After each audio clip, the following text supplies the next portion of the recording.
Abonnez-vous sur Diamant Noir TV, la chaîne de la liberté d'expression et d'opinion. Abonnez-vous massivement. Diamant Noir TV, c'est votre chaîne.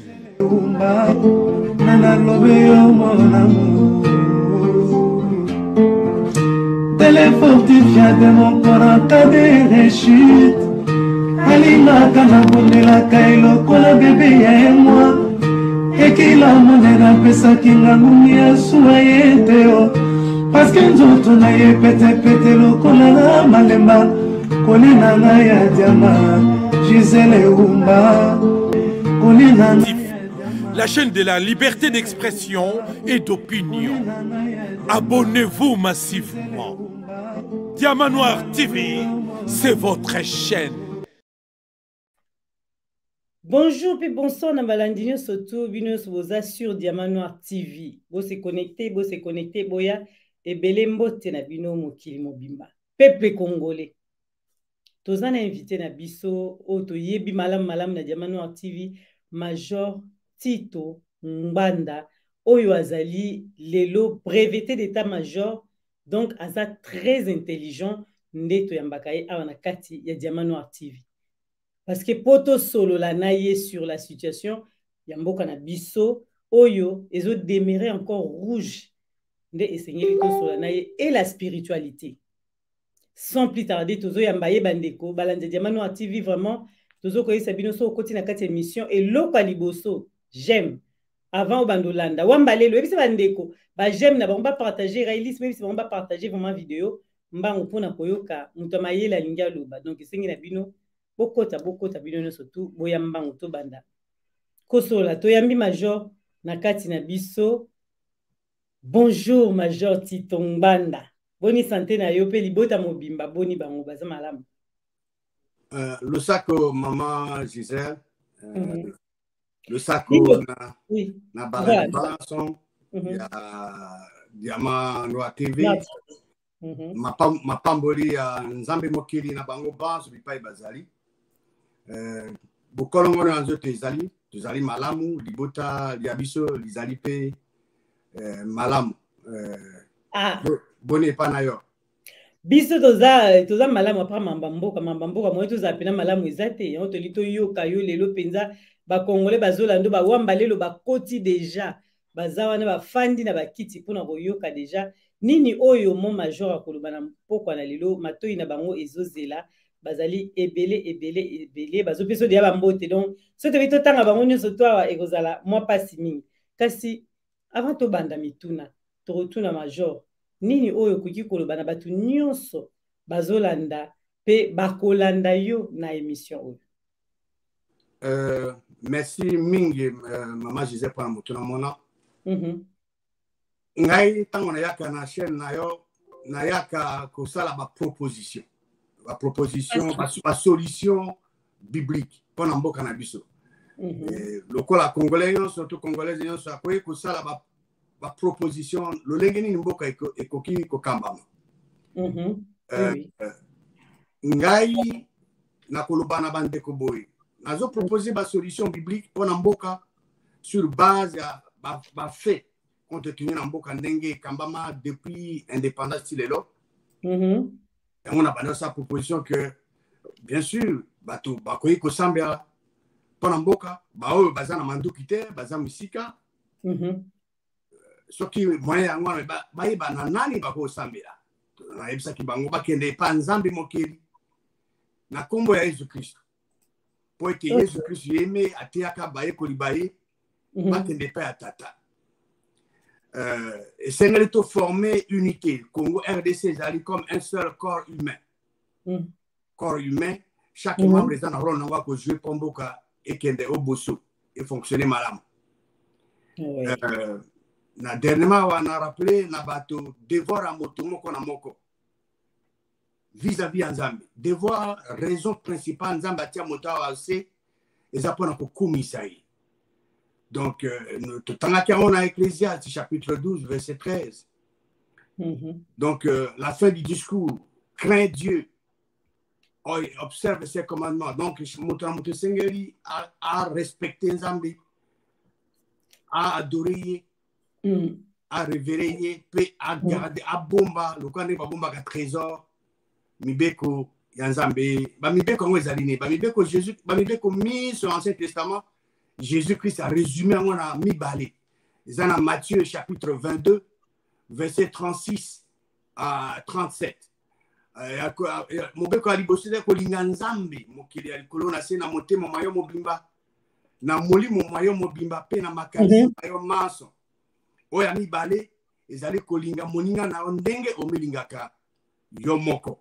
Na moment où toza nango sikoyo na RDC esengeli tolingana to former unité d'accord côté to kendo boso. Voilà. Merci Major Ngwanda ba Congolais ba yokio penza surtout eloko wana lobi eza très motuya. Peuple congolais balanja diamano boza ebele wana bokoti. Tango Major alobi esengi na biso surtout biso tozwina o aliboso na mibale to lingana. Nyonso te vani na kolingana tokotuna motuna boye. Major Tito Ngwanda après Oezali rencontre ya Félix Tshisekedi et Kagame en Angola, le gouvernement RDC ba informa ki biso que il y a eu un accord de cesser les faits. Biso nyonso na matoyi na biso toyoki yango. Mais du côté Rwanda, balobi accord mon côté et signamaki kuna. Donc maloba na bango déjà ezali oya lobi boy oya lobi boy. Et tout le monde ba Rwandais lelo bazo continuer toujours ezali koboma peuple congolais. Motuna ezali. Est-ce que eza diplomatie ya RDC ezo favoriser Kagame ou bien ezali c'est Kagame lui-même qui s'impose à l'RDC, en RDC. Malobé pana. Merci pour la motuna mayo mama Gisèle. Omoni nasila déjà koloba na balandia Diamant Noir TV. Ete soki nyoka ekoti na kati ya ndako ya moto nazotuna bango moto bao bazona nanga sikoyo yo ndeko ozotala nga sikoyo nazotuna na mutuna manga na yo personnellement na ndako na yo to ndako ya bino ya famille nyoka ekoti attitude na bino eza ndenge nini mama azolamba papa aza kotravailler bana bazosala ba répétition na bango to bazoyekola réaction ya bato na ndako eza nini? La pire réponse bakomi. Ok, est-ce que boko kende kotuna na voisin tosala boni poto bomanyoka? Non, boko zila boko kende ko consulter ba voisin te moto na moto akozwa eloko azala ezala nzete ezala nini pao eloko nyonso aza nango wana po nyoka soit ekufa soit nyoka ebima na kati ya ndako. Mais ndako ya RDC banyoka bakota. Alors yo so bazo ko négocier il faut dans la position de force. Moni ennemi a repé son cadeau te ce qu'on que ennemi a pris son cadeau on s'est trompé. Ennemi a lingi ke apotolo mabele mabiso objectif a ennemi yangwana yangwazo ko bundisa biso. Robin M23, mais Ali branche armée rwandaise, ils sont sur le terrain, dirigé par Yemoko Mokonzi Rwanda. Na ba oyo bazana musala Sudan, o bazoka musala Sudan na eri. Na ba oyo bazali na kati ya armée na biso. Pendant la position Congo d'abord est la position ya faiblesse. Oko kena ko négocier na ennemi ngeni. Oko kena ko négocier na ennemi soko sur le terrain aux avantages. Yango wana c'est clair. Na polinga pona na kundora na répondre mutuna mawana. Na lingina na partager na balandi. Ya Diamant Noir TV verset moko ezali na Ecclésiaste. Bakoma yango bakana ko vérifier. Ecclésiaste chapitre 5 verset 8. Elobini.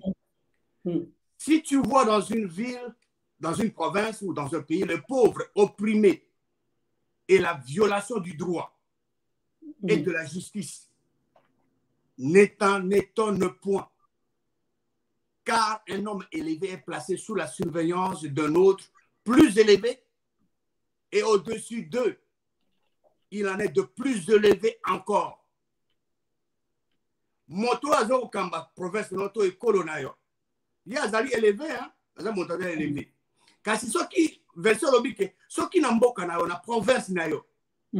Pauvre, au moins pauvre azali opprimé. Violation ya droit. Paix ya justice, ezo salama. Nzamba biko kamate.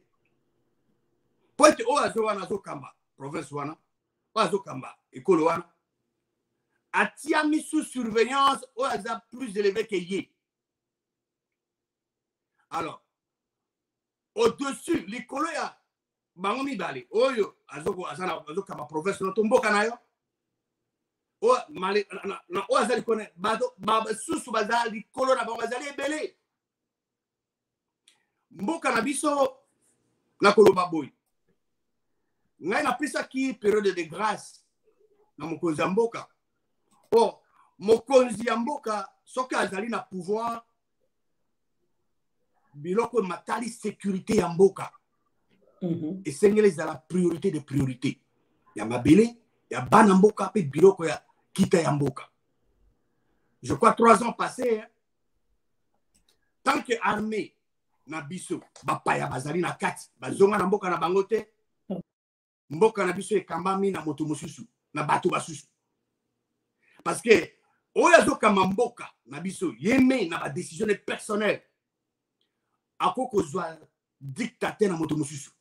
À cause de injonction et pas moto mususu. Et là, on essaie ça là pour à défendre l'intégrité territoriale à mboka nae pour être à riposter.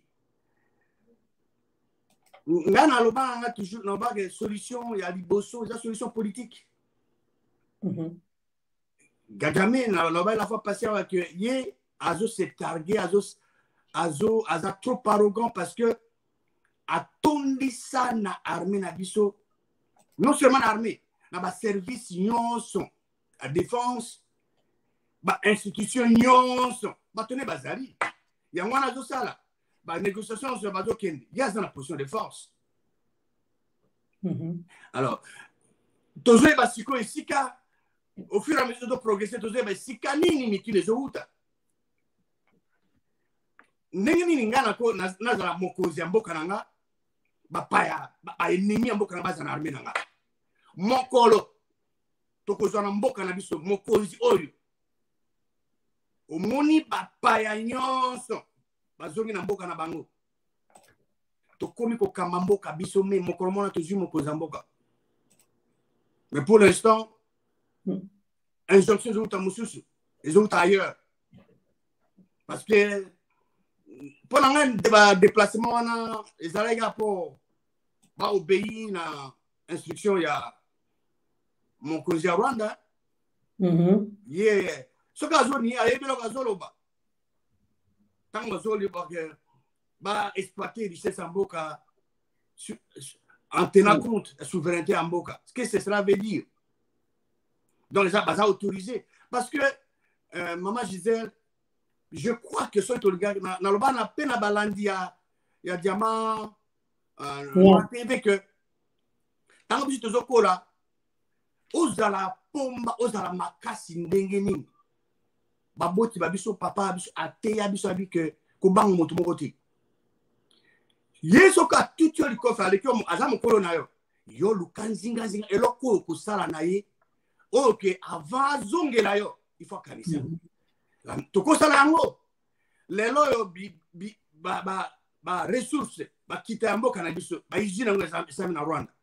Mais il faut qu'on luka eloko yo, du point de vue militaire, c'est d'accord, mais du point de vue économique, on constate là que et puis ça est passé.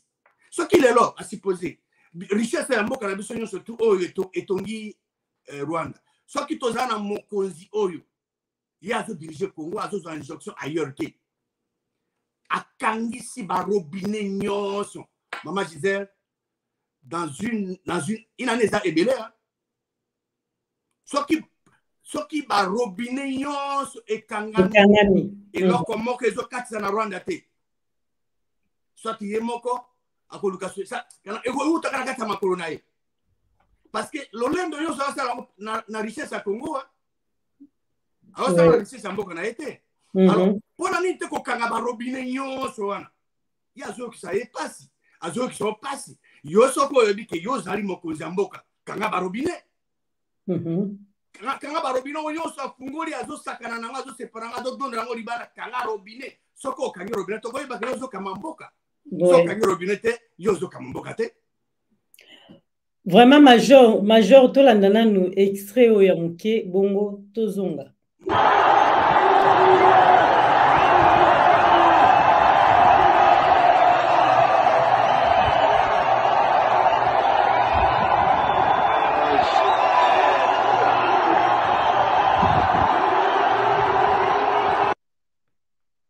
Voilà.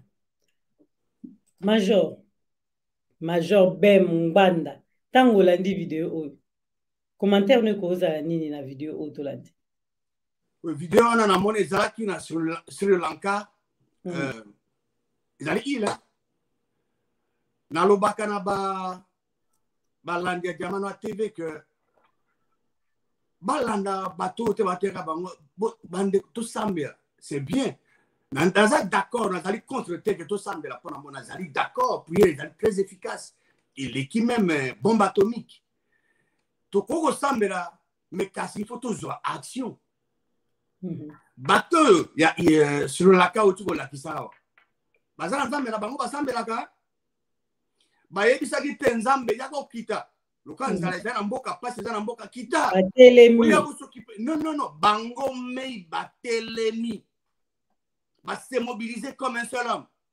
Mais na bango ba soldat o bazawana bazapena bande kona bana kati ya population yango pe batiki bango soki lelo na mboka elango tozoloba ezala ba musicien wana na kina ba musicien bazo ko mobiliser peuple te ba musicien bango bazaba leader opinion bango ne fallait banzembo ko mobiliser bato pas tellement ça bango pe bazana responsabilité ba kambia mangomba bango esengeli bate ya peuple mabele na bino ezokende ezozala musicien baolela na bango concert na bango ezonga na poto bango baolela basola nde na babundeli mboka bango bazongisaka concert bango concert kaka bango moko nde bazolata occasion soki bazalaki kotelema na peuple soki bazalaki komobilize peuple mbele bato diaspora me baautorisa bango wana bazoparle le même langage mais bazomona eloko moko te bazo critiquer te bazo yeba banzembo te ke ba mobiliser peuple vers un objectif bako passer kaka comme inaperçu ndenge wana omoni mokolo papa Wemba lalaka pongi je crois que tango azaka na bomoi ayebaka te ka yebani mingi à travers le monde ezala na États-Unis na Europe partout ba médias minene bazoloba makambo papa Wemba oui que batomi bazana Congo wana ba musicien ya minene oh bako ko contribuer pour la libération en mboka mais bavani lobby histoire et ko rattraper bango ba o bazana ba kamya mangomba bango il faut ba yebisa bato ba o bazana armée la même chose hein? Parce que tango ennemi a occupé terrain moto moko te a kozala épargné ba mususu bazana mangomba lelo bazana ngo ba ebite que lobi ba kokanga ngo ba se renseigner na Rwanda des années lelo ba vandiye mais tango ba kozala surpris ba kanina mangomba na bango wana nde sikonde bako le temps que ba kanisa c'est déjà trop tard donc c'est le moment na bango ba se mobiliser comme ça tala peuple wana ya Sri Lanka ba zélite que nzambe akita bien sûr ba sambelaka d'ailleurs tout bango ba sambelaka peut-être 5 fois par jour mais ils ont pris l'action et action est faite président a obligé Akima premier ministre batimi tout nanda kunaye pour nini pour bangonde ba décider le peuple peuple il faut ayeba azala informer que ma belene bazozwa oui ba yebisa peuple tala ne bana Israël basala pour récupérer ma belene na bango ba kendeki sous la direction ya Moïse na Josué babundi ils ont vaincu 33 royaumes ba s'approprier na ma belene na bango peuple congolais so lingo bima c'est la même schéma Copier, c'est bien, mais qu'aux actions, c'est la meilleure chose. Aux actions selon la parole de Dieu. Pour être plus approprié à ma belle nabiso. Oui, merci, Major. Donc, ça, comme vous avez dit, on a dit que nous avons voilà. Au sambeli,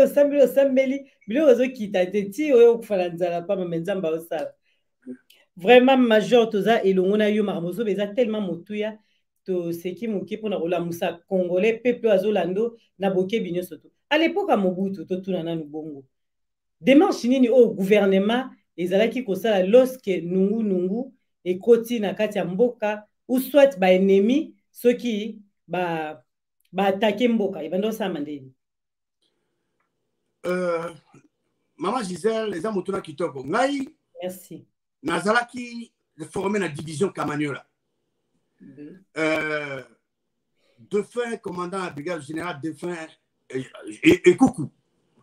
Yenda commandant biso, mais tout le monde a makamona mboka. Mboka, ce qui est allé toucher, na loba pe la fois passée, maréchal, azo kene na front, raison est allé que motiver troupe.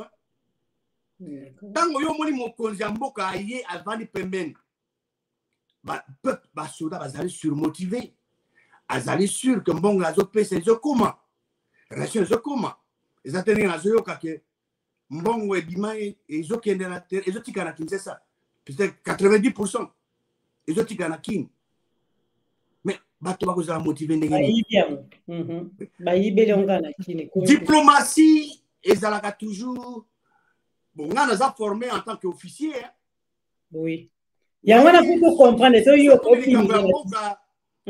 diplomatie, tika on bateau baza formé pour nango ngai na option ngai za option militaire ngana koye kola partout le moyen eloko nini moninga soka sakani na ngai konika 3 fois 4 fois 5 fois 10 fois mais ils ont la parole de Dieu un roi Israël zobuna ennemi au prophète a dit atilo boko beta flesh. Avec deux fois. Mais non, il faut mettre plusieurs fois, vous gagnez plusieurs fois. Mais homme de Dieu a exhorté le roi à l'agressive. Mais yo ko diriger mboka yo zali faible simbate. Non, Mobutu ya zalaki ko zala na front. Mbala azokende. Bien que libanda bazoko sala ba négociation, mais aspect militaire pour négliger en côté. Nambala sukawa to ebaki trahison zaki na ndenge ya somo wana yebali yango wana omoni soki ezaki ke mokonzi mboka azalaki alingaki penza que asala makamba solo il fallait sala pele na bato ya kalawana bande kwa kalawana ba mingi ba se réaliser que bakosaka bango bakoyi kosala makombinene sikoyo atako bakite mais va former bateau pona ye donc mon konjamboka azako c'est la raison pour laquelle atika mabele wana ata centimètre moko te kei na landa motu mosusu azoloba que en interview que réseau bango balinga ke mobuta kende parce que alinga kite ke ba paya basakrana nini ba exploiter et ba jekare ba richesse mboka na biso. Raison principale va précipiter à balinga kende angwana ye alinga kiko azali ko protéger ba ressources ya mboka azali ko protéger eten donc mabele ya biso ye azali ko na front solution il faut la prioritaire solution politique solution diplomatique et ça va toujours rendre le pays faible ngalo kona na ko loba ngwa option nga ezali option militaire nenge mokonzi mboka kala za osala maréchal osami mwana aotina bato na front bazobunda ba politicien bazokena kosala ba négociation na bango wana mais na terrain tout ça asala quand même a bengisa renfort utaki na Maroc ye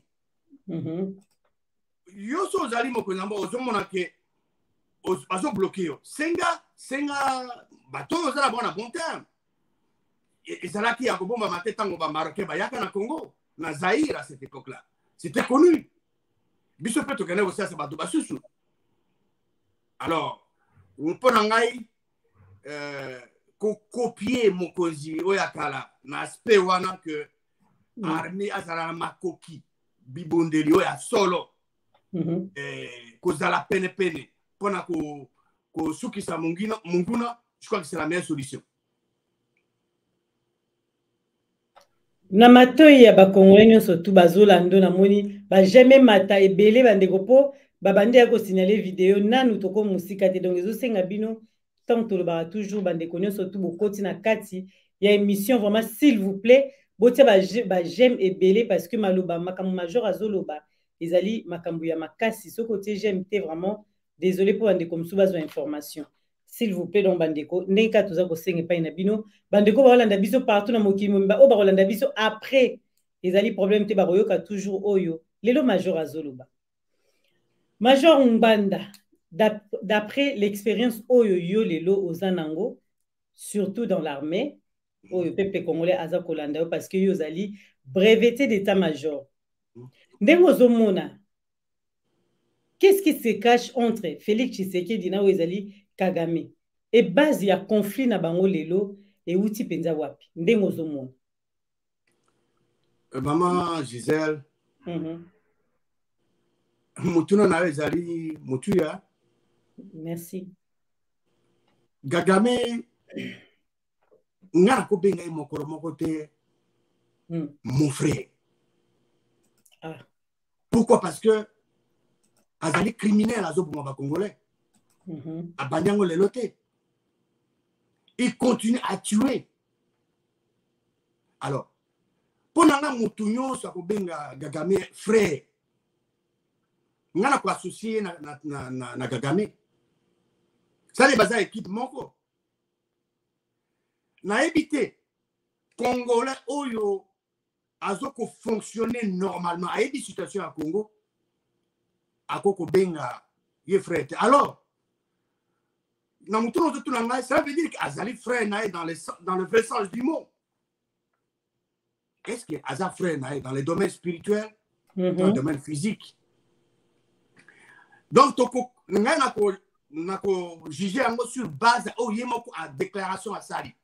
Oui. Azo Salanengola parce qu'il respecte son grand frère à lui, qui lui donne des ordres. Mais peuple aussi là. Peuple aussi là. Mais justement, le peuple ne va comprendre que exactement que bah c'est lié. Il y a beaucoup de gens qui ont des frères naïs. Donc il y a des gens qui ont frères naïs. Alors, si vous avez des frères naïs, tu peux associer na Kagame. Exactement. Logique est simple. Mon union soit ennemi à Congo, il y a peuple congolais. Ceux qui Congolais ont se fait la naïe. Alors, mon temps pas comme ennemi à peuple congolais. Pendant il a appelé son frère. Comme Azali frère naïe, Ndekonaïe, il faut associer na Kagame. On va faire ce jeu. Encore ça parce qu'il travaille avec son frère. Yangwana. Naïe repose sur Azali simple. Son frère. Il y a mon bien alors, le fait qu'Azali frère naïe. Mais on a frère à Mabé, frère à Zonyo, kola yoza frère à Moutoumé, ozo lelisa pepe pazo yina Moutouana, yoza frère, mais yozo yiba na yonde Kagamazo sapo, azo boma pepe, azo yiba, azo boma, azo yiba. Ben, na évité frère en haut, balanda diamano à TV, bazo landa, même Yemo Félix, Kagamazo tombo la éteint, parce qu'azo sala Mabé na RDC, azo lelisa, oezali, moi na ya Congo. Est-ce que embargo, eza ko empêcher aussi biso, to senga aide militaire? Montuna Kitoko. Montuna Kitoko, maman Gisèle. Embargo. Et quoi empêcher Congo? Tous à Manduki. Manduki, marché à Manduki na Mokiroyo. Motunyo Salinga à Manduki à Ozango. Il y a des organisations Oyo Bateka Kamanduki na Molili. Mais na Mboka wana. Ba Indien. Ba Chinois. Bakoti saka makamu ndenge na mboka wana bakoti sango na ndenge ya nyamu et bakonzi mboka pe bayebi pozo amanduki lelo yondo kulukesia bato motalinga te na molili azali embargo eza ba raison moko soki ba moto ayebi so embargo ne empêcher biso kondima moto wana ti parce que soki lelo même ba individu na mboka wana so rimba za manduki embargo eza raison te. Il y a des armes disponibles dans le marché noir ezali bato bakosomba soki balingi bazwa manduki bakozwa manduki pe ya makasi kolekwa monguna bazala renseignement sur ennemi bayebi bamanduki oyo ennemi aza nango parce que ennemi aza beaucoup plus renseigné que biso aza na katikati na biso. Alors bato na oyo moto azogere logistique aza mopaya.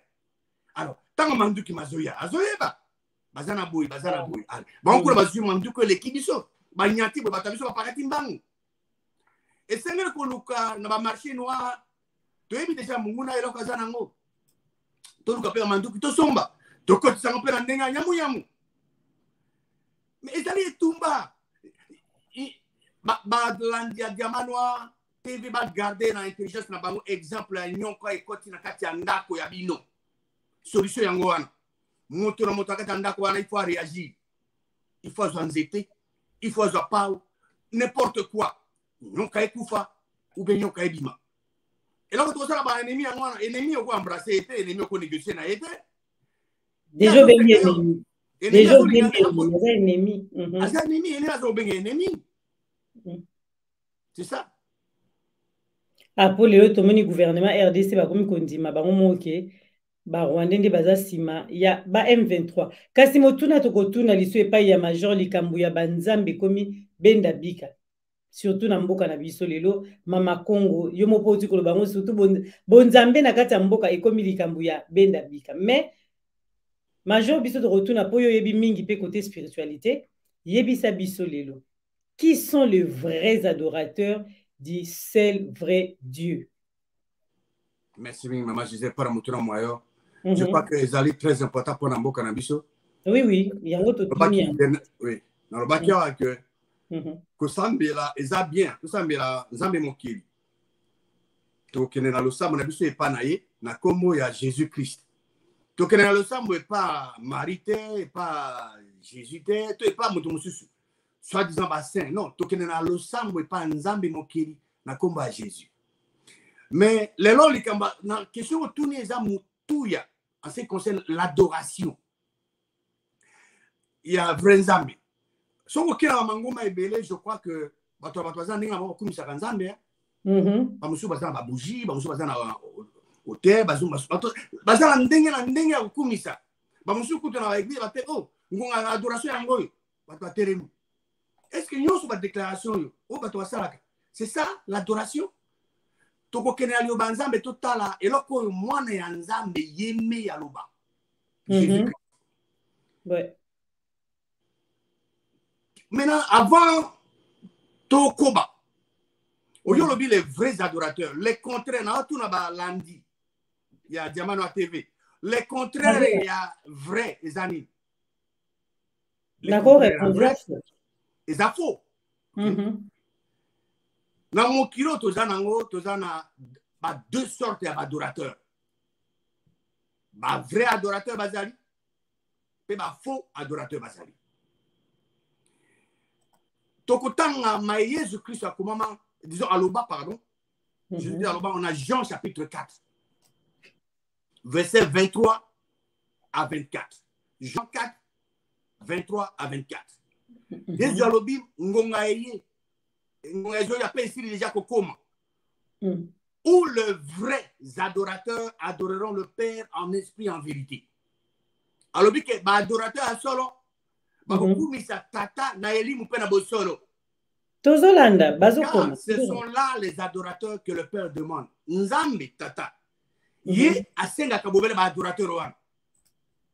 Il dit que car ce sont là les adorateurs que le Père demande. Jésus-Christ a dit que les vrais adorateurs m'adoreront en esprit. Que vrai adorateur va adorer Jésus. Alors que vrai adorateur va adorer tata na elimu pena bosolo. Ponani. po ete nzambe aza elimu. Nakostope mukewa mama Gisele bokeseni bonene bozali kati ya molimo na elimu.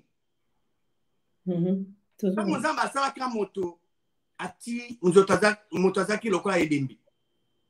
Nzambe ati molimo, c'est ça l'âme. Banyama pe baza na âme. Mais po ete elingisa nzambe a communiquer na moto. Nzambe akela moto à son image. Image en nzambe za esprit. Tout autant nzambe za elimu. Elimu nyama za nango te. Différence entre biso na nyama yango wana. Nyama za na nzoto, nyama pa za na molimo, mais nyama aza na elimu te. Po moto azwa elimu. Senge na eloko moko senge moto asala. Je crois que ça permettre nga prochainement to kozongela ngo po to limbola ngo eloko nini moto senge asala. Ezala keka ezana eloko se moko o moto akosala po azwa elimu wana ekolingisa akumisa nzambe na elimu tokozongela ngo mbala koya. Donc dans verset 24 il dit que nzambe aza elimu et il faut les Golobani. Vous avez une option? Non, c'est une obligation. Et il faut une obligation que ceux qui l'adorent en esprit en vérité. Nzambaza elimu. Et il faut oyo alingi kakumisa nzambe tata aza elimu. Et sengela kumisa ye adorer na esprit pe na bosolo. Ba vrai adorateur. Adorateur solo ba kumisa katata na elimu pe na bosolo. Alors question yango ndenge nini yo moto oko adorer nzambe na esprit. Et ça motuna. Parce que tout otanga na liloba nzambe. Totangi yango tokomona wa avant c'est quoi ya Jésus-Christ. Donc si me aliwa c'est quoi? Ascension à Jésus-Christ. Moyen wana ya kwa adorer nzambe na elimu. Ezalaki na noti. Na répéter. Avant liwa. C'est quoi? Pe ascension à Jésus-Christ. Moyen wana ya kwa adorer nzambe na elimu. Ezalaki. Nzambe atinda mwana na ese moko Jésus-Christ. Po ete Jésus-Christ aya kokufa. Assez quoi? Amatao likolo. Avant na loboko ya mobali ya tata. Po ete moyen wana ya kwa adorer nzambe na elimu ezala disponible. Donc moyen wana ya kwa adorer nzambe na elimu pe na bosolo ezala ka disponible te avant liwa. C'est quoi? Pe ascension à Jésus-Christ. Moyen ngo ezali nini? Moyen ngo tozo benga ona le poto parler en langue. Parce que mon dimi moko na moko oya botama asika. Azali na responsabilité monene depuis mokolo ya Pentecôte tilelo. Responsabilité yango ezali nini? Ko adorer nzambe na elimu. C'est en parlant en langue. Moyen wana ezalaka disponible avant liwa. C'est pe ascension à Jésus-Christ. Mais major bato ebele balobi to kati mo mukie place wana tango zolo ba ke bato ba adorer nzambe en esprit. Mais bato ebele balobi ke adoration en esprit eza chose moko ezali impossible. Siko expliquer biso yango penda poto to comprendre biso comment une personne peut adorer Dieu le créateur en esprit. Pour balobi ke eza chose moko eza impossible. Peuple congolais zolanda posa très important pour na makamboka to tozo kota nango kotuna yango eza pena malam to yeba partir. Eza impossible bien sûr. Tout le temps en Jean 4 24. Oui. Dieu est esprit. Dieu n'est pas un homme ni un fils de l'homme. Bah, tu vas retenir yango. Azali nzambe azali esprit. Uniquement esprit. Et il n'y a pas donc il faut que ceux qui veulent l'adorer en esprit l'adorent en esprit. Alternativement koezate. OK. Il n'y a pas une autre possibilité. Toute autre possibilité est en dehors de la volonté de Dieu. Alors, ndenge na uti koloba wa boy na mutuna mayo toko kende na kati ya liloba ya Nzambe parce que bato babi que ezali impossible que moto adore Dieu na esprit Nzambe o akeli likolo na se mama Gisèle ako senga na bana baete eloko bana ba ko kosala mote non moni biblia ndenge etonda wana ba bilaka ndenge na ndenge soki Nzambe atie eloko pona bana bae Nzambe ayebi ke bana bae baza capable osala mo na Marc chapitre 16 na Marc 16 awa tokomi na ngonga ezali sima ya liwa Yesu Kristo akufi akundami butu misato mikolo misato Nzambe asekwisie na bawa alors na nzoto na ye wana ya seko abimela ba apôtre na ye basali bayekoli baye avant ya matao likolo Nzambe matia likolo aye koyebisa bango eloko nini Nzambe akorendre yango disponible mokolo oyo bakozwa elimo esanto alors na tokokende na Marc 16 to bana kotanga na verset 15 alobi na bango kende na mokili mobima boteya sango elamu na ekelamu nyonso sango elamu ezaki nini sango elamu ezali que Jésus Christ a sécu c'était ça la bonne nouvelle alors alobi na bayekoli baye bakende partout bateya la bonne nouvelle la résurrection de Jésus Christ. Alors, ce qui se colle, ce moto akei, poateya, et là comme susu. Mais est-ce que batwa robika? Parce que yango wana verset 16 lobibo. Oya kondima. Oya kondima nini? Oya kondima que Jésus Christ a sécu na bawa. Que Nzambe a sécu na bawa. Moto mona lilobanza mabini. Cette personne-là akobika. Oyo akondimate akobika est déjà condamné. Oyo akondimani nite. Oyo akondimate ete Nzambe asekwisha Yesu Kristo na bawa moto mona azali condamné. Alors pour moto abika il faut moto andima que Nzambe asekwisha Yesu Kristo na bawa. Alors verset 17 botala makamo simaye makolanda ba oyo bandimi bao bandimi nini bao bandimi ete Nzambe asekwisa Yesu Kristo na bawa miracle Jésus Christ akotanga wa oyo makolanda bango miracle c'est quoi Jésus Christ bao bakondima ke Nzambe asekwisa Yesu Kristo na bawa bato bana bakomona ba miracle kolanda bango mais biso na RDC tondima biso na RDC moko na RDC andima na motema na Nzambe asekwisa Yesu Kristo na bawa selon liloba Nzambe esengeli ba miracle oyo e accompagné alors ba miracle wana Jésus Christ a coniméré bango bokotala ke na kaparbi ba miracle wana miracle monsieur salama nango banda mokile bandi zo salama nango mais moko na kati et salama kati et salama miracle. Voici les miracles qui accompagneront ceux qui auront cru en mon nom, na kombo na Jésus Christ. Bako bengana ba milimu mabe au nom de Jésus Christ. Deuxième miracle monsieur Robinini, ils parleront de nouvelles langues. Bako lo baba kota yasika. Voilà Jésus Christ est là lobby. Ils parleront de nouvelles langues. Et ça est disponible pour n'importe qui. Oyo abotami mbotama ya sika wazana elimu esantu ya Nzambe. Oui. Akoka ko manifester puissance wana. Donc de tous ce miracle qui accompagneront ceux qui auront cru à la résurrection de Jésus-Christ, un seul miracle n'avait pas encore eu lieu avant qu'il ne monte au ciel, se parler de nouvelles langues. Et ça l'a gâté. Jésus-Christ a dit l'heure vient et elle est déjà venue où les vrais adorateurs adoreront le Père en esprit et en vérité, car ce sont là les adorateurs que le Père demande. Alors, ces moments étaient venus après que le Seigneur Jésus a koufi, a sépi, a mati na likolo, pe a vandi na loboko ya tata. Et na ba mikolo et kaki, et landaki, nde moment wana yeko se réaliser. Donc, soit qui toque ici qu'on a acte des apôtres, par apôtre au bazaki na Jésus-Christ, bango bazalaki bato ya liboso autant bazwi elimu esantu baparle en langue. Jésus-Christ alobi ke tala bamiracle oyo makambo nsima ya makolanda baoyo bakondima ke nzambe asepwisi ye na bawa.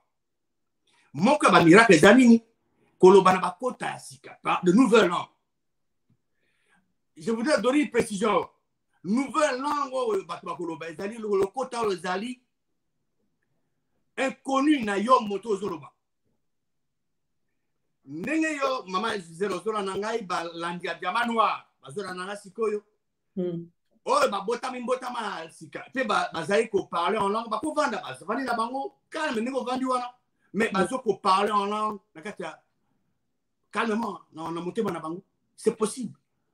Alors tout le monde a apôtre dans Acte 2 verset 4. Dans jour à Pentecôte apôtre bazalaki ensemble. Tango apôtre bazu elimu esantu basalaki. Acte 2 4 elobi boy. Bango baso batondamaki tondisamaki na elimu esantu. Et bango babandi koloba na bakota mosusu lolengo nzambe za kopesa bango. Donc ils furent tous remplis du Saint-Esprit et se mit à parler. Banani babandi koloba ezali ba apôtre babandi koloba na kota sika. Ezate ke elimu nde bandi koloba à travers bango. OK. Soki oyo kike ndeko na to olala ki ato moni osolo ba biloko pona boy. Zo kanga zuruba atezanga na ebi kutelo mokote wana eza possession des esprits diaboliques. Ceux qui montent à reconnaître tel okazo sala. Eza esprit les yeux corde vocale les yeux et posséder corps. Mais nzambe apesaka toujours bateau libre arbitre. Ba apôtre tant bazu elimu esant. Jésus-Christ a préparé ki bango. Jésus-Christ a ebisa bango maima ko sala. Bazo observer ba instruction mettre na bango. Tant bazu elimu esant bangonde babandi kokoloba na bakota ya sika. Ce n'était pas que l'esprit qui parlait à travers eux. Au moins, bato lelo. Mingi babotama sika bazana esprit ensemble, bazana puissance wana. Mais bazo utiliser en côté pour ani parce que manque instruction. Instruction Jésus-Christ a été ba apôtre a ebisa bango. Pourquoi lelo moto soka vandi a tanga Biblia? Moto azo ta Biblia a tanga parce que a ebi que le bazambe bezo senga ke bato batanga. Mais exactement nzamba kwa ko posséder zo Bible tanga. Non, il a ebi a mona maere mai agi action sur la parole de Dieu. Alors, c'est ça. Ouais. Donc, c'est ça va prendre toute la question de cause pena madame kala mambozolo. Oui. Ba exemple ezali nagasi okutuna mutuna nae pona na se ndeko alobi oui ndeko atuni alobi pa eza question mo malamu alobi major olobi nini pona ba faux pasteur na ba musicien oyo bazo distraire peuple avant que toleka pour quand même kopesa eyano bana kin à partir moni ba faux pasteur maman disait monta ko jote boto moko te ala aussi akoko sanzambe. Ouais.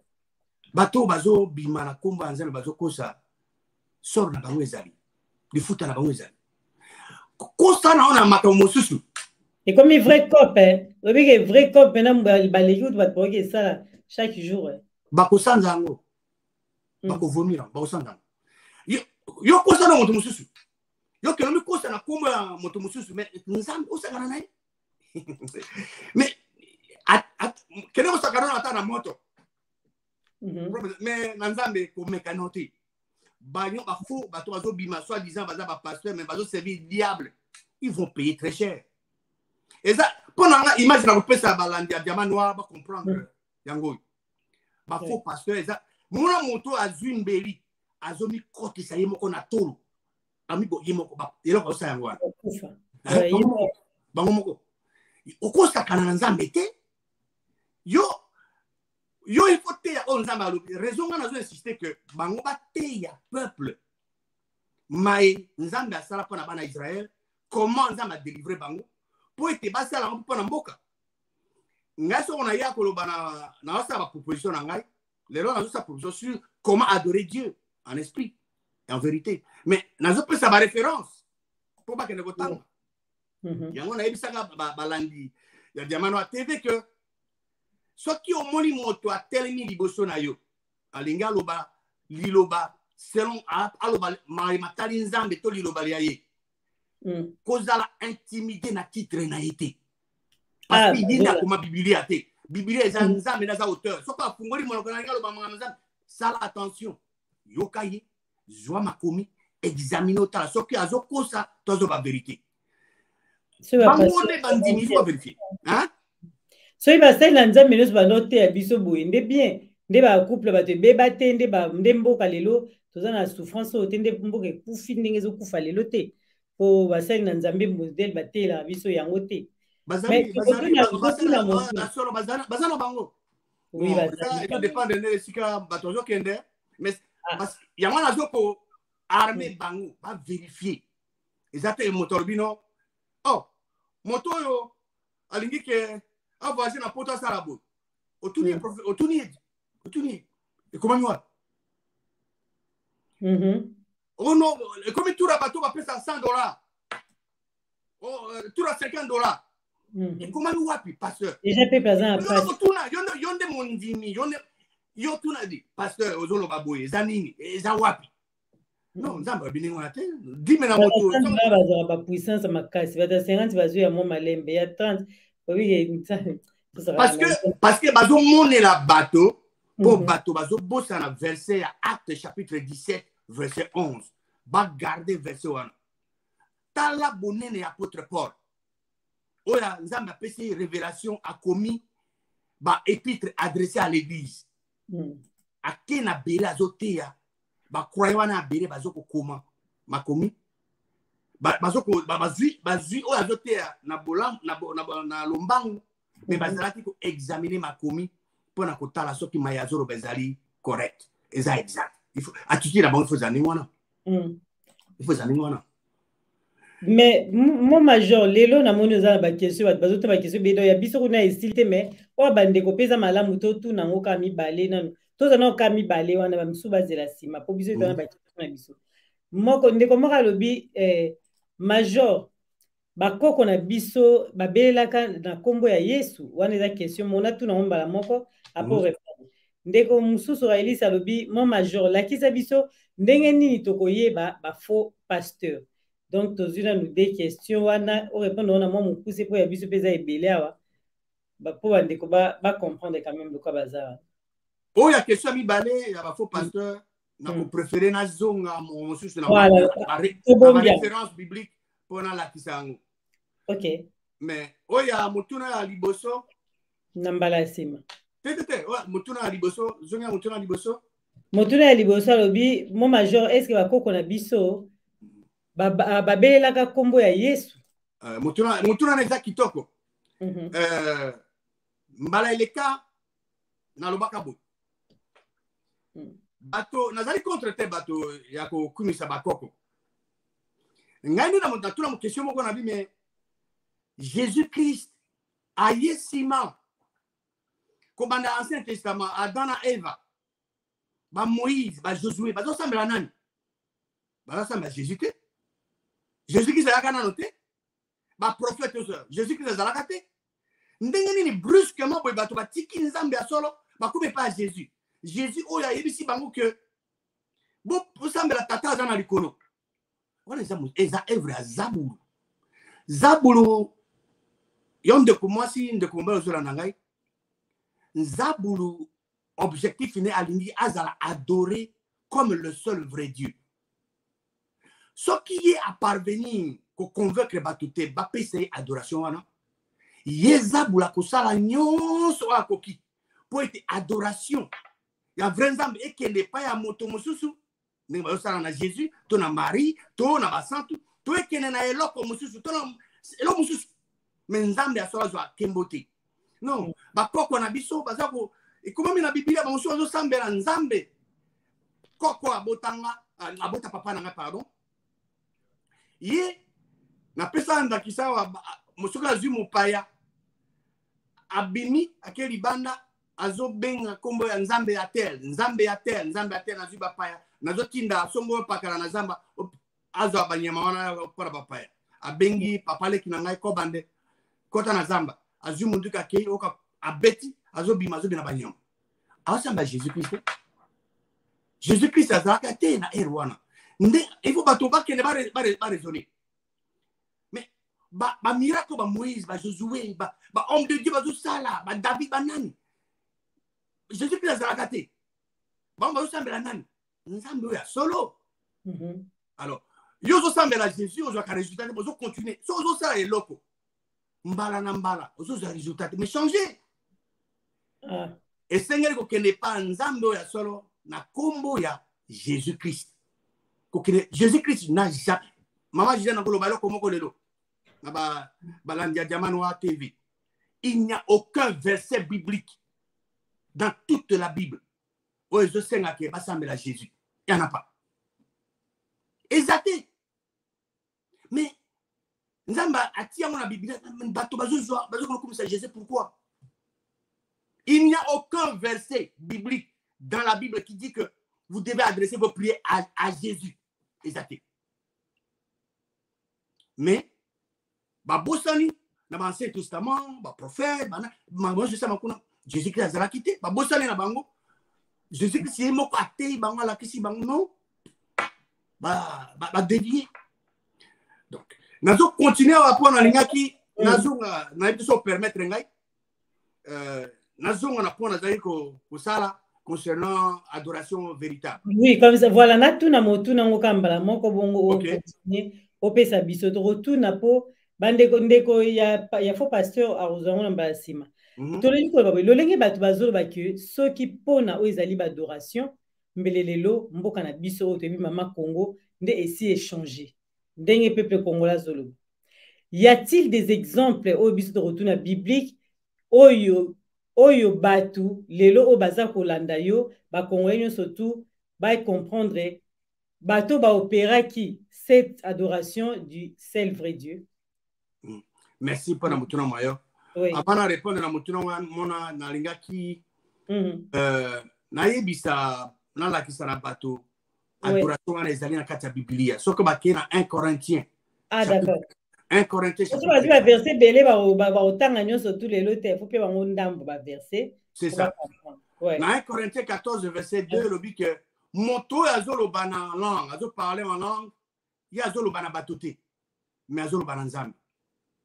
Ce qui yondeko ozotalanga siko, moi c'est mobile. Yo lingi que le samone qui est directement pas nzambe. Parler en langue. Ce ko botami botama sika. Ce ko ozo parler en langue, esprit en nzambe ezana yo, ezana communication directe dans nzambe za esprit. Dans 1 Corinthiens 14, verset 14 à 15. Et le Bible. Ce qui, Paul a le Bible, apôtre, pour ça, sambela en langue. Et limu nanga ezana le sambo, kasi intelligence nanga éthiquement stérile. Que faire donc? Masalanine. Na kobonde la na elimu, cela veut dire que na kobonde la na parler en langue, kasi na kobonde la pe na mayele.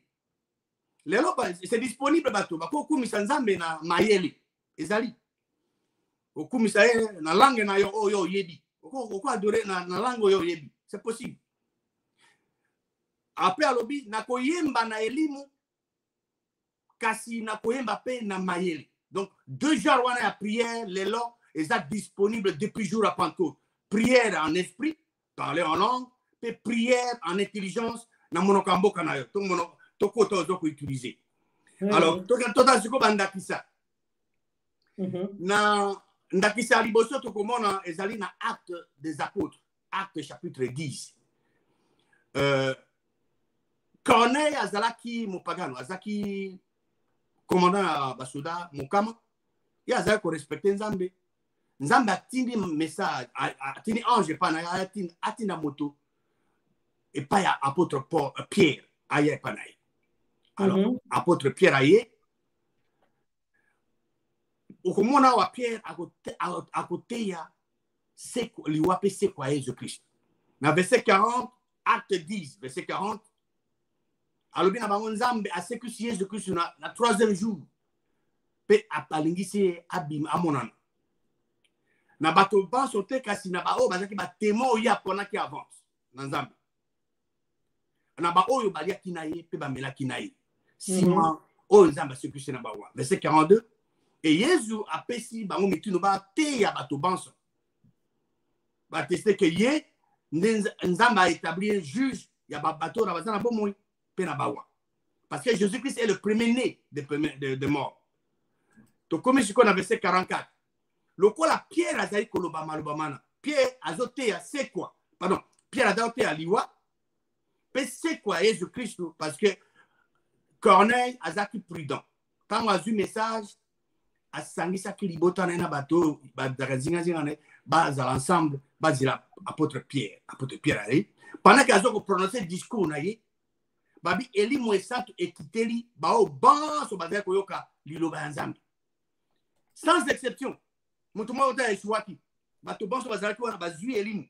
Ndenge nini Pierre ayebaki ke bato na bazui eli moesatu. Verset 45 il dit que ba fidèle oyo parce que Pierre est en nzambe ebisi akenena et pas à Corneille, il y a Zoaki 6 autres disciples.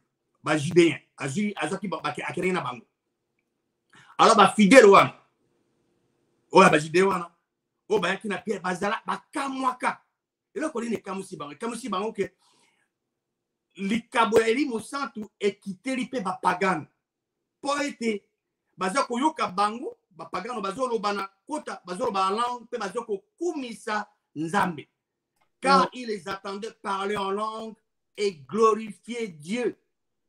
Voilà, voilà l'exemple. Il y a mis parce que l'exemple à l'Ibosé, Zaki va apôtre dans le jour de Pentecôte. Quand on va jouer Elimou, va parler en langue. Ah ouais, pas à Corneille, va jouer Elimou et ça, tout le temps où Pierre a prononcé parole, va parler en langue. Mais va glorifier Nzambe. Exemple à sous qu'on a repris ça, compte tenu à temps, mais dans acte 19.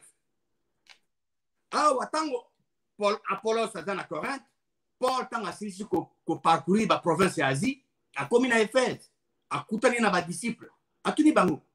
Est-ce que vous qui Elimu est santo? Tango bondimaki? Alors tout bango, est-ce que vous qui Elimu santo tango bondimaki que Jésus-Christ a ce qui n'a pas wa? Bah on va se les yam. Nous n'avons pas même entendu dire qu'il y a un Saint-Esprit. Bah yo quitter. Le Saint-Esprit est allé. Alors a tuni bango. De quel baptême avez-vous donc été baptisé? Baptisé mon bourgeois. Bah, on va se vous lier, Yano. Tout ça qui baptissimo à Jean. Baptissimo à Jean, et ça baptissimo à Maï. Bato bakangami na baptissimo à Maï, le loi. Mais baptissimo à Maï, et Kenda. Et ça, sous natinate. Alors, verset 4. Paul a lobi, Jean a baptissé qui n'a baptissimo à repentance. Dans le baka na bato bandi mana o ya zo ya simanaye, c'est-à-dire na Jésus. Na bolobaka maloba maye bango bazalaki baptisé au nom du Seigneur Jésus. Alors, tango Paul a imposé ma boko na likona bango, eli moesantu et kitile bango, ba parler en langue, puis ba prophétiser. Donc, lorsque Paul leur eut imposé les mains, le Saint-Esprit vint sur eux, ils parlaient en langue et prophétisaient. Ils étaient en tout environ 12 hommes. Question est allée pour la ligne imposition à main du corps à moto. Il faut les avoir révélation. Bateau batiaka maboko le corps bateau bitiatia. Ouais. Ce qui nzambe a fait sur révélation te. To comme par exemple moto musu aza possédé dans l'esprit diabolique. Nzambe a fait sur révélation to kamati le boko ti du kona na mutu na ye. Yo comme pont ba esprit nyonso bazaki pa na moto wana ba ko traverser pa na yo. Ah. Il faut nzamba faire révélation à Paul pour alongo la cause de ça qu'on empêcher bango va parler en langue et yangonde va parler en langue. Donc mutunyo so abota mimbota ma ya sika o azana elimu esantu ya nzambe azali na capacité ya coopérer 9 manifestations à Saint-Esprit moko nango ezali parler en langue. C'est l'adoration véritable. Le vrai Dieu est adoré par l'Esprit en vérité. Et cette manifestation, nous allons la rendre disponible pour la vie privée de prière. Il y a croyants. Ce n'est pas l'adoration en privé. Dans le bas, la fois dernière, que nous allons concerner aux autres salles en privé. Nous sommes athées. Les athées qui sont aussi bibliques, dans l'église, comme si y en a bon, yo présent sa volonté ensemble, Dieu n'est pas impressionné. Pour nous attaquer dans mon thème. Et là, on est aussi dans mon thème pour nous. Donc, par exemple, on a utilisé ça quelques-uns pour permettre Balandi. Oh, il y a Diamanoir TV, pas garder en intelligence na bango. Vraiment, merci na yo, merci na ba Congolais bazolanda biso kaka mituna ezali ya kotuna epai na yo Major Ngwanda. Batu bazotuna pourquoi bino nyonso tu ba officier oyo boza libanda bozosangana te po bopesa oyo ezali mboka na biso to RDC mayele ya kobengana Kagame. Ata na musika bopesa mboka mayele. Ndenge batu bazotuna question. Tokomisi pana. Merci pour notre tour, maman Gisèle. Oui, puis là, monsieur, na show na ya bon. Et qu'on a quoi le bangon en privé. Hein. Ah, d'accord. Ah. Tant qu'on a dit que tous les bateaux, les jeunes, dans la province, monsieur. Bah, oh, bah ça concerne qu'on a été passé dans l'est, il y a un qui a tout besoin. Oui, oui. Bateau à la province, monsieur. Bah recruter bango, bah former bango. Pour bâtir na fond na ba pour une période bien déterminée pour anéantir l'ennemi. Na lo ba pe pa na yo. Tous les qui sont pour ani bino na ba officier vous ali bandate. Yo bibana bazwa ba jeune ba former bango. Mais biso motuna bandi kwa tindi pona nini bino na ba officier o bozali banda bosangani te pona ko sunga mboka ko bundisa Kagame. Des questions. Mboka wana ezali diriger hein. Ezali Kapona pisa mayele, bino za mayele bele. Bato bakende ba collègue bakende bele hein. Na mboka zawana bakenda babazonga pe baza esko zawana. Ba musu baza na mabele balala. OK. Exactement que bato baza na volonté. Yako sala mais il faut de l'autre côté bangone balaki ça. Mais ce qui balaki si te que bazali disposer à utiliser connaissance wana ba à tout wana mboka et ça là il forma bato wana mais il cause la difficile bato baza na bonne volonté ya okende ba musu pe bakenda ba musu bazonga ba musu batikala kuna ba musu pe baza na se mabele ba bazo zila bozonga Yesu Christ ezate ke bao bazali bana bazali na posa te mboka ne zali ya biso hein muto so azali banda mboka ya bapa ezaka bapa hein. Ah ben oui. Donc to lingi ke mboka na e bongama. Mais tant on a lobaki que na tozana 9 voisins. Na lobaki que devant chaque voisin, il faut tozana une armée autonome. Tozala na ba force nyuso, force terrestre, force aérienne, force navale, ba unité spécialisée en face à ennemi. Disons en face à il y a voisin à chaque voisin.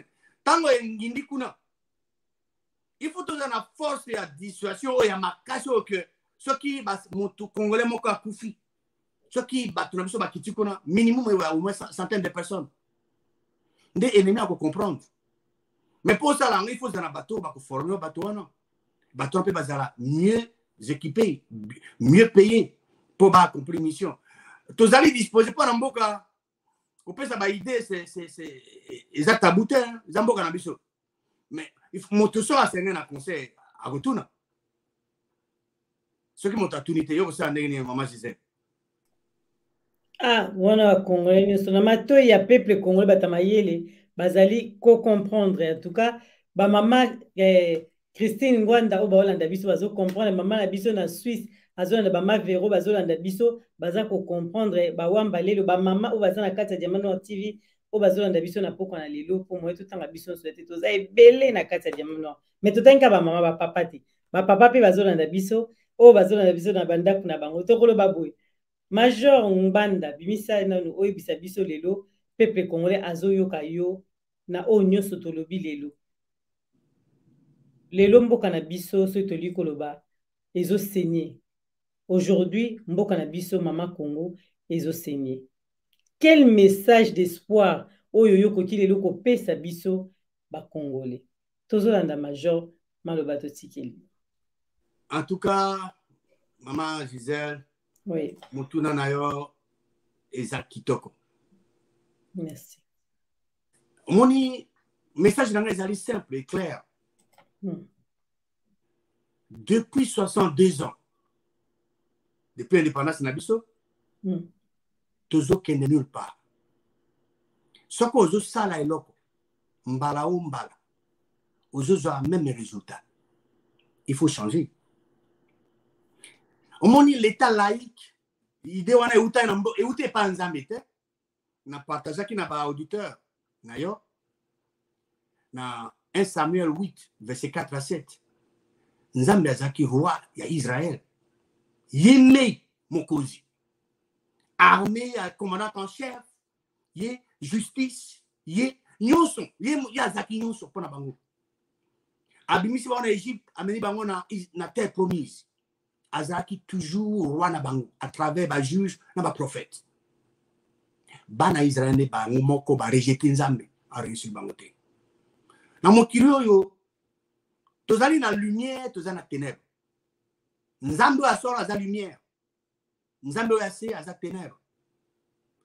Nzambe active le chemin de la vie et le chemin de la mort. Tozana butu tozana moi. Tosali to kamimboka sans Nzambe, sans lumière. Au moins ténèbres. Makambo yo sozo le kana Congo. Pasi. Ba situation zo le kana so bitumba. Ezali ténèbres. Ce qui est ténèbres est tourné dans ta chambre pour dissiper. Il faut ça. Il faut tourner. Il faut allumer la lumière. Dieu, le créateur de lumière. Tu diriges Mboka 62 ans. Tu n'es nulle part. Qu'est-ce que nous allons perdre? Ce qui te décide. Tu n'es pas Nzambe Mokeli. À rayer sur Bisso. Beaucoup de gens ont dit, Nzambe Aza Elimu. Ndenge a diriger Bisso.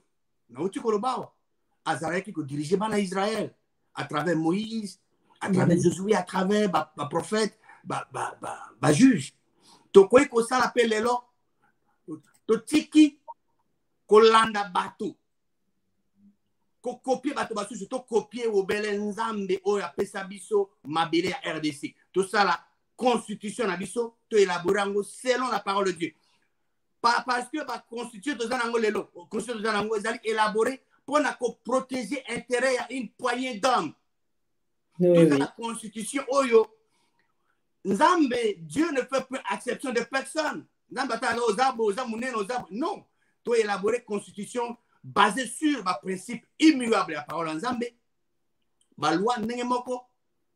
Alors, Naloba qui peut la faire passer. Namboka wana RDC. Bon, bazan Namboka peut libanda. Bateau, bazo ka adorer le vrai Dieu bazan. Tout ça là, pour être Nzambe a régné sur le biso. Alors, tant que tu as condiment, il y a un message que nous lancé dans le bateau. Et si vous allez ndeko Congolais, ndeko Congolaise, yo na kati ya motema na yo, il faut yebisa na tata Nzambe. Obi tata Nzambe, tout moni pasi mingi. Ngana lingi yo o diriger biso. Parce que bateau ba diriger biso, bazo ko profiter de la richesse au pesa biso. Raison musu sangwana Maman Gisèle. Omoni Nzambe nde apesi ba ressources atia na ba ressources na RDC. Ba richesse na zanango. Nzambe atia po ete bana ya Congo ba joui na yango. Ya sengri nango te. Mais tala lelo depuis l'indépendance, il y a une poignée d'hommes ba bazo joui na ba ressources ya RDC. Alors, pendant ni tozonga e pa na yete ye alekinyonso. Mokili mobimba ba ko yokana ba sa complot contre biso. Tant tozongi e pa na ye totika ke ye a régné sur biso. Yangwana na zo senga na bandeko. Moko na moko ya RDC, isko ozali yo moko lobana Nzambe tata. Tozali diriger na bateau pendant 62 ans, to kena nulle part. Régner sur biso, o régner sur mboka na biso. Tango Nzambe akomona na mitema ya ba Congolais, na ba Congolaise, ke bandimi bazolela ye azonga a régner sur bango. Ye Nzambe, ye ayebi banana kopona. Atia bango na bokonzi. Na armée parce que les mots ya commandant en chef les mots aux arabes des maçons makotambola po ete peuple congolais ko jouir na ba ressources surtout oyo ya rendre disponible tant que tu ignorer Nzambe soi-disant tu avancer ba raison état laïque cela veut dire que yo lingi te que Nzambe za lumière azana système na yo azala na kati na yo alors bokotama kata molili tango yo tamana molili obstacle ko mona yango te alors toujours que pas Nzambe oya solo oya kila likolo na sena biloko biso oya pesa biso mabele mana to kamba ekolo na biso eyenge bene na ba principe immuable ya liloba ya Nzambe.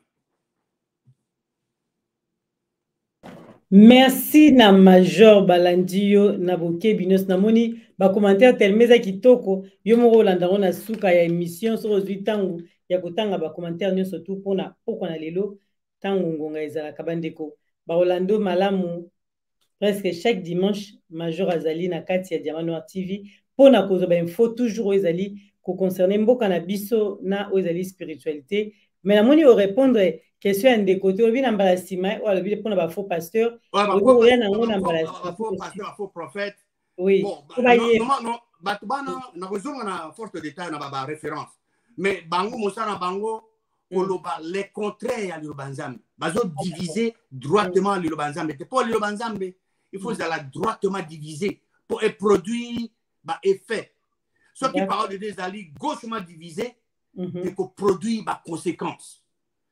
Mais donc mais na kozonga na ba détail ba référence pour na pesa satisfaction. Donc de bande ko ba koma ki nyoso bokomi bokoma kaka bokoyi ko koma pe na se commentaire tango nyoso tout na attente komi na suka émission tout na Major ndenge nini bande ko mususu ba question mususu nyoso ba tout na Diamant Noir ezate 8 ans mais ba rosa ndenge nini pona kozwa yo malobe pai na yo so lingo pesa mutu mbote tozo yoka.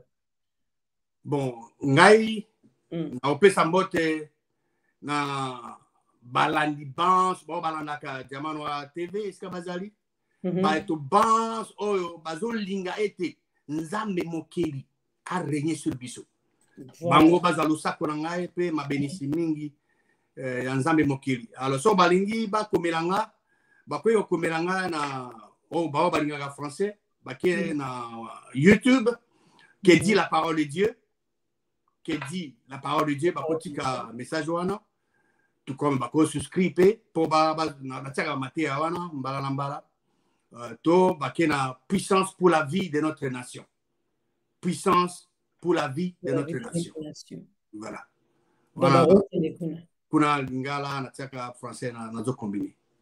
Voilà donc de kono zalingi ko komela Major boyo ki déjà esika nini bokoki kozwaye pona biso tolobi tolinga bino mingi ba ndeko Diamant Noir TV o ba koti na reta bo bandele émission kitoko ndenge Major a expliqué biso ebele vraiment surtout pona makambo tali mboka na biso balandara biso bango moko déjà batona bazolanda biso na RDC baza o bazo diriger mboka bavandaka pona otala makambo nini bozali koloba essayer na bango ba changer ndenge na bango ya ko travailler surtout pona ezali mboka na biso. Merci wambale bozaki bandeliti na suka émission ande kwa bibi abi monsieur kitoko na elengi félicitations Major Mbanda et maman Gisèle Umba to yambi yango et ça rappelle malamu tant toujours ba surtout mama mboka to mona ba encouragement ya bandeko ezaka mabete Major fondi maka ko balande Diamant Noir TV eloko na linga bango vraiment bolimisa to comme so pena na mo rejeté mais na Major bazaka ndenge ni ndo moni bango wana bafandi ba ota biso na bandako bango bazaka soko lobby malamu ba ofanda na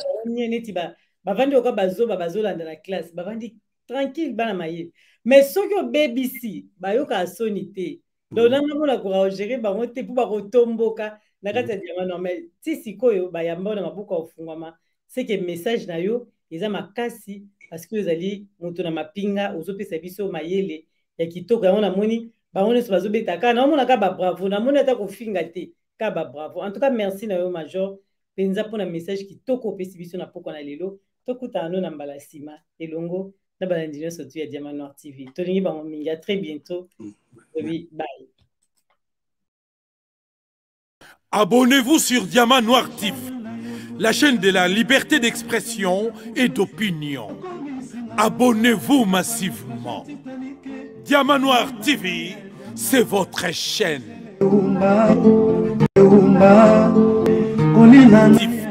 La chaîne de la liberté d'expression et d'opinion. Abonnez-vous massivement. Diamant Noir TV, c'est votre chaîne.